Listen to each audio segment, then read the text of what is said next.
வணக்கங்க. நம்ம நாட்டில் போதை பொருள்ன்றது ரொம்ப கலாச்சாரம் சீர்கேடாக இருக்குங்க.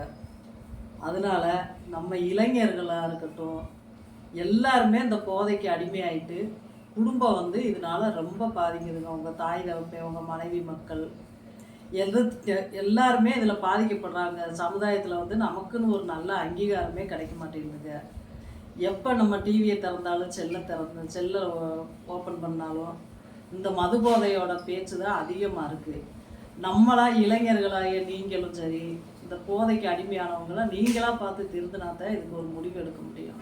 இதை நம்ம யார் யார் சொன்னாலும் உங்கள் மனசு வச்சால் மட்டும்தாங்க இதில் நீங்கள் திருந்தி நல்ல வழி நம்ம நாட்டை கொண்டு வர முடியுங்க. இதை புரிஞ்சு நடந்துக்கங்க. விலைவாசி ஒரு பக்கம் ஏறிக்கொண்டே போகுது. இதில் நீங்கள் வேற இந்த மது போதையை போட்டு சீரழிக்கிறீங்க. இதெல்லாம் பார்த்து நீங்கள் நல்ல முடிவாக எடுங்க. நன்றி, வணக்கம்.